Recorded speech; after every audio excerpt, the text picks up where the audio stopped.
Ah, Ako po si Bubbles at ang role ko dito ay isa ako dito sa mga prinsesa dito sa Zelda at sa umaga po ay ako ay isang tindera, sa gabi ay tirador. Nasabi ninyo na you are going to play a dual role. How excited are you playing this role? Super excited because it's my first time to do this kind of character and also mag-action, kaya excited ako.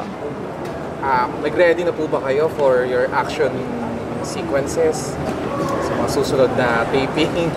Nagre-ready na kami. Ano po yung mga kailangang abangan ng mga manonood natin sa character ni Bubbles? I think ang dapat yung abangan is a totally different Ivana and a totally different character sa lahat ng na-play ko.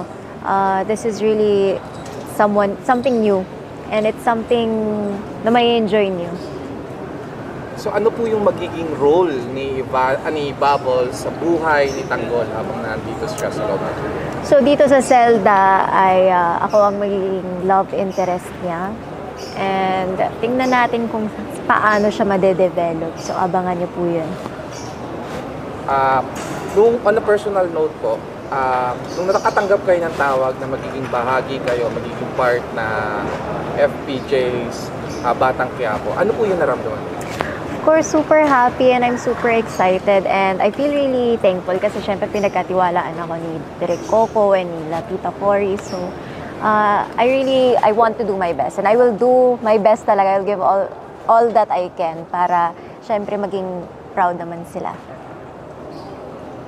So this will be your second time working with Direk Coco since you are in ng probinsyano before. So ito ba yung first time na makakasama mo siya sa isang eksena? Yes, first time. Kasi dun sa probinsyano, nag-direct siya ng once, pero parang one day lang yun. So, after nun, never kami nagka-scene. So, this is the first time, kaya nakaka-excite. So, how excited are you na makapareha sa screen si Direk Coco? Super, super excited kasi syempre napakahusay niya. So, I know that I'm going to learn a lot from this show and also as a character na mag-grow lalo. And maraming mga batikan na artista, kaya excited ako.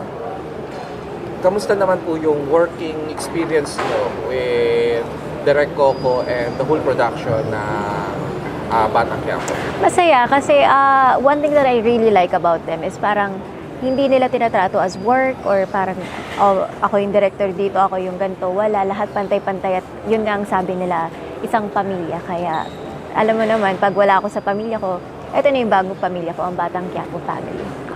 What is something that you're looking forward to habang nagtatrabaho dito sa Batang Quiapo?